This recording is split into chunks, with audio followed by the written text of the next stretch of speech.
Removing blades and putting blades on. They have that blade lock thing, that plastic blade lock thing, that's fine. Just make sure if you use wood that it's soft. Don't take a piece of oak because you might chip the carbide.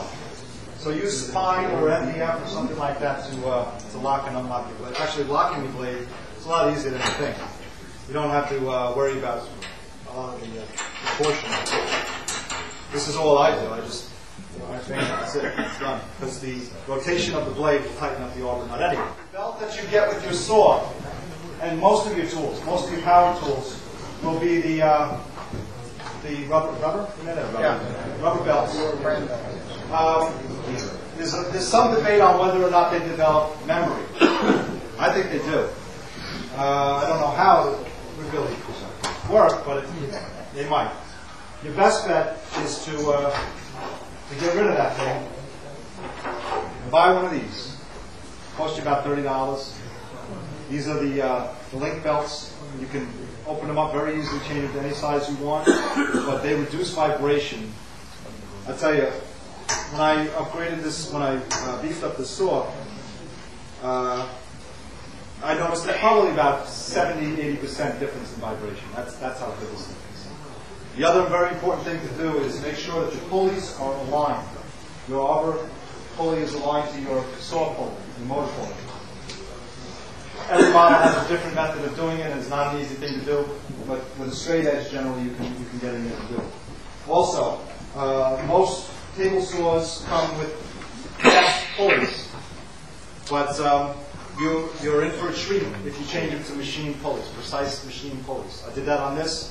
Again, vibration changed even better. I could stand a nickel on the end of this thing and it won't move. And I also upgraded by putting a larger pulley. I think it was on the motor side. So it increased the RPM on this thing. Because this is 1.5 horsepower. And it's never really bogged down too bad for me, but it was better to increase it when I could. And putting these belts on is a snap. Mike, how much blade exposure should you have going through a piece of hardwood? Question is, how much blade exposure do you want? Forrest recommends as high as you can go. Of course, you increase your risk of your safety factor becomes an issue. But the higher the blade, the cleaner the cut you will get. You'll get a less chance of burning because the heat buildup won't be so close to the workpiece. Anybody else have something to add on that? At least give me horsepower ratings on the motors and how accurate they are. Oh, yeah. If anybody looks in the front of this saw, you'll be as fooled as I was. Or you probably won't be, but I was fooled. 3 horsepower. It stands right out of it, 3 horsepower. And then in very small letters, max developed. So it's 1.5 horse. But I tell you, if you want to invest in a saw and you don't have the money for a cabinet saw, you get a contractor saw and upgrade the fence, the pulley, the pulley's the belt. You got yourself a great saw. I really don't need to go to a cabinet saw anymore. Right. Really don't. One thing, my first saw was the Powermatic Artisans. I don't know if that's what that was or not. I called Powermatic because I didn't like the motor it came with. And they told me that they thought a contractor saw could take as high as 2 horsepower if you got a bigger motor. Grizzly makes a 2 horsepower contractor. They said don't go above it because you could crack the frame holding the motor. Right. Yeah. So these are really designed for that size motor. Is what I was saying.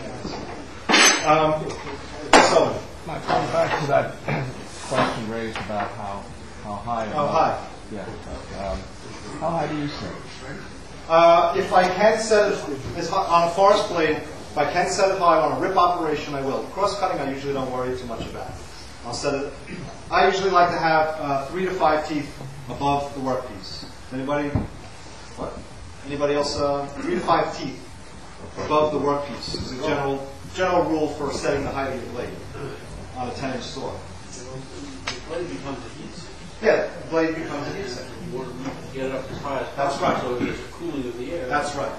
You want it to cool, so the higher you set your blade, the better. It's just, if you're doing 1-inch rips, it becomes very dangerous unless unless you go out and get this beautiful device here, which some people have shot me, but this is a great thing. You guys come and look at this again. I got to say that show. Running the SOR 220 voltage is a lot better than Absolutely, yeah. Absolutely. He said running a saw at 220 voltage, more energy efficient, better. Also very important when you're setting up your saw is to make sure before you do your operations is to set it perpendicular to your saw bed. So I use an engineer square, which aren't always entirely accurate. I think, Paul, you could probably test this. The higher price you pay for it, the more accurate it will be. This is like a $5 or $6 engineer square. I've tested it with other really good squares, Swedish squares, and it was good. So if I drop it, I'll throw it in the garbage. But for the time being, this is what I use. Set it parallel. Try to get light behind you when you set it. One more time. And never set it on the tube. And never set it on the tube. Right. Make sure you're working with a nice clean, nice straight blade to flatten it. If you get light behind you, go ahead. If you get light behind you, then you'll know when you're square or not. You could also cross-cut a piece of wood perfectly 90 degrees and use that. Set that up. I use a nice long piece. And that enables you to also set your favorite angle to one side. If you have it set to a specific angle, and I use my cross-cut sled to get this jig, this 80, then I can always set it to that angle just using a piece of stable wood. Cut a piece of wood, fat piece of wood, and then you turn it the other way. Yeah, there's a million ways to test the square. And as he was just saying, if you cross-cut a piece with your miter gauge, this device here, which I hardly ever use, because I got the sleds, and this you want to make sure is 90. Most people will just turn it upside down on the front of their saw if you don't have the fence in the way, and it's pretty true and accurate reading that way. Most of you use a machine with square, but check it as many ways as you can. Make sure you got a perfect 90. But again, the same way you do that, you just cross-cut a piece, take those two pieces, flip over one, put it next to each other. If you've got a perfect joint, you know you're 90. There's a whole bunch of different ways to do that, and I'm not going to waste a lot of time on that part of it. Miter gauge should be fairly snug in here. Some of them you can peen and make it fit into the miter slot better, but you really don't want a lot of slop in there. It should run really well. But I would recommend for cross-cutting that you use a sled. Either homemade, I'm just about to put this on. I want to do all night,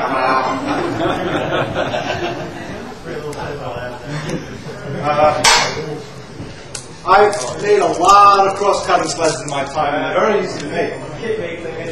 But you lose accuracy on them. Go back to Yield House, get another one. This design that Dubby came up with is genius to me. It's genius.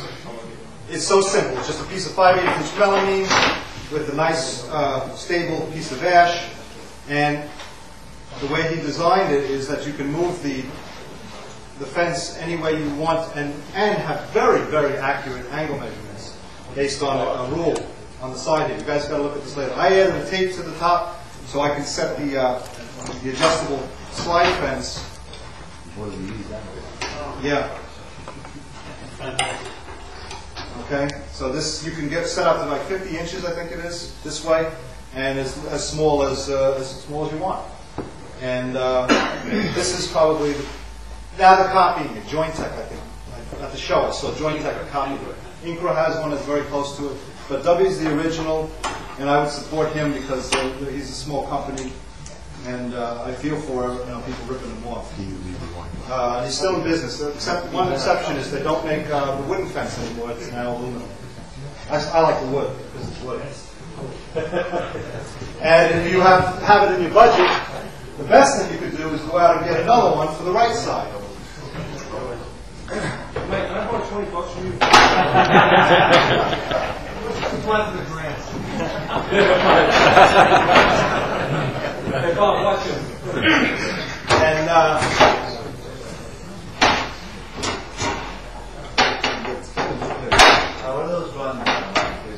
I have the stabilizer on, and it's very high. That's why it's not spinning. They run about. Yeah, if you buy the pair, we'll give you a discount. We'll give you a better price. And then, very quickly, nice thick piece of stable white oak, just screwed into there. I got it now. My perfect cross-cutting fence.